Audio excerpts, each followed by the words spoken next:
China's desire for global respect has been dented by Beijing's refusal to accept the judgment of the Permanent Court of Arbitration, which has rejected China's territorial claims in the South China Sea, leading Beijing to warn that the region could become a cradle of war. For several years now, Beijing had been steadily increasing its dominance of the South China Sea to the annoyance of the US and other ASEAN nations, all of whom resent China's aggressive military muscle flexing and encroachments into their territorial waters. But it was the Philippines that decided to take the Chinese to an international tribunal at The Hague to contest China's encroachment of Scarborough Shoal, located close to the Philippines in the South China Sea, which is surrounded by Southeast Asian countries, all part of ASEAN. China claims much of the sea on the basis of its 9-dash line that would give Beijing virtual control over 90% of the sea and its key oil and natural resources, plus much of the shipping through the Straits of Malacca, a vital transit route for ships heading countries in East Asia like Japan and Taiwan. And even though Beijing, along with many other nations, had helped draft the UN Convention on the Laws of Sea in 1992, that requires country to respect the territorial waters of others and permit free movement of ships and maritime cargo. Chinese ships have of late been threatening those of other countries, including that from India, that undertake routine visits to this region. But now, in a stinging verdict, the International Tribunal has dismissed Beijing's claim, stating there was no legal basis for China to claim historic rights to resources within the sea areas falling within the 9-dash line. For now, this verdict has not only come as a blow to China's aspirations, but it has now challenged the ambitious personal project of the Chinese leader Xi Jinping, and the world will now be watching if China truly respects the global order or wants separate rules for itself. Joining me to look at these several issues that concern the South China Sea dispute, Beijing's position, its geopolitical implications, we exclusively have with us Commodore Uday Bhaskar, a well-known strategic affairs expert, but a man with immense experience on maritime issues, having been earlier the director of the National Maritime Foundation and the Institute of Defense Studies and Analysis, and currently the director for the Society of Policy Studies. Commodore Bhaskar, sir, China's historical claims have been dismissed. Why is that so? And how binding is this judgment going to be on China? The historical claim advanced by China in the maritime domain has been rejected, and very unambiguously, by the tribunal at The Hague, primarily because there is no locus, meaning that as far as the maritime domain is concerned, territoriality, which is linked with the land, has been extended by the Chinese government ostensibly on historical claims. So this very well-informed tribunal, which has some very eminent jurists, had seen this very carefully and rejected it, primarily because after UNCLOS came into being in 1982, there has been a certain norm or an understanding about what constitutes the equivalent of territorial waters, and beyond that, how an exclusive economic zone could be defined based on certain principles. I'll come in here, sir. UNCLOS, that is the United Nations Convention for the Laws of Seas, is something which everyone quotes. India has been quoting that, so has the United States. But China has repeatedly been dismissive about it, and more so, big powers in general are known to only quote and follow the rule book if it suits their strategic agenda. If it doesn't suit them, then they don't follow that. And China has been quoting the rule book, particularly in recent months, about India's NSG membership, India's claim to nail Hafiz Saeed and others in Pakistan for sponsoring terror at the UN. So what is it that the world can do to enforce a principle that they expect China as an emerging global power to respect? You know, Maruf, what you raised is a very interesting aspect of China's strategic culture, meaning that when it suits Chinese interests, they invoke law and convention. And there is a very anomalous situation even as far as the UNCLOS is concerned, which is that the United States is not a signatory, but it conforms to the principles of the UNCLOS. China ratified the UNCLOS in June of 1996.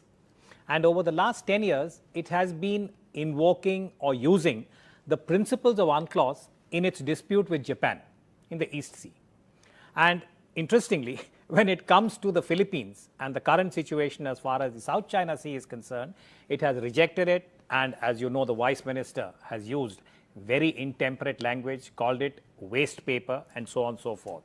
I think the challenge, and this is a geopolitical issue, how do we evolve norms wherein major powers also conform to what you might call as international law? And I think that is the challenge today for the global community when China has I would say, in such a disparaging manner, it has rejected international law primarily because there is no validity in the historical claim. So I think that is the starting point. You cannot apply territoriality in the maritime domain.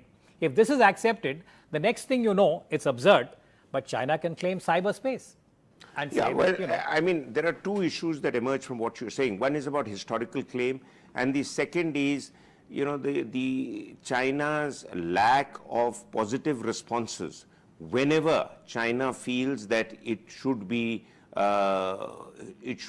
getting the world to see the situation as China does. Now, I wanted to say that in the case of South China Sea, China has been doing a lot of muscle flexing. It's been building islands. It now wants to create an air defense zone. It also says that it will take action against those countries that challenge its maritime agenda there. So what can be the counter to the Chinese approach? Well, on a matter of law, the particular decision from The Hague has made it very clear that in as much as China has invested in these man-made structures, the fact that you have the equivalent of an artificial island, that which is man-made, does not give you any maritime entitlement, such as the exclusive economic zone. So basically what Hague has said is that this is a no-go. You cannot create an artificial island and then claim a 200-kilometer exclusive economic zone. And this is a very important ruling. But the real challenge is, can it be enforced? And that is where I think the road hits the rubber kind of thing, or the rubber hits the road, meaning who will take on China? Because already China has announced quite categorically that they will announce an air defense interception zone, the ADIZ, which they did in 2013. Now, I cannot see any of the regional countries actually challenging currently the Chinese muscular military assertiveness, if you will. They are using their private maritime militia, boats which are not part of the PLA Navy or the Coast Guard, but which are bumping, particularly Philippines and Vietnamese boats. So I think we have a regional challenge. It's going to be a very serious political cum security challenge for ASEAN. And the only country that could step in to make a difference is the United States. But at this point, it begs the question, does the US really want to get involved militarily with a regional situation where China is, as you said, flexing its muscles? Equally, what China has gone across, apart from saying that, this entire tribunal was in a way bought off, and it's claiming that they were paid by either Philippines or Japan, China has been quoting the model of its engagement with India. The special representative talks, which started with Prime Minister Vajpayee's time. Currently, Mr. Doval has just had the 19th round of talks. As far as I know, that nothing has moved forward. China has boundaries with 14 countries. It seems to have resolved the boundaries with 12 of them, except 2 countries, which is India and Bhutan, as far as I know. So therefore, why is China firing from India's shoulder? And why is India relatively low-key in responding to even Chinese claims in a map in a Chinese daily, which says that India is one of the countries, although it is incorrectly depicted India's borders, it says India is one of the countries which is supporting the Chinese claim in the South China Sea. Well, I think there are 2 things here. I think much of the current Chinese response, which has been extremely, I would say, disparaging of The Hague, to my mind, is also aimed at the domestic audience, because President Xi Jinping has invested a considerable amount of his personal political capital in the maritime domain, the OBOR, and how he sees that as something that will transform China. It's part of the Xi legacy. The South China Sea ruling is going to be a big setback, and I think there is a certain amount of quote-unquote face saving that the Chinese government is currently engaged in, because I think they did not expect such an unambiguous rejection.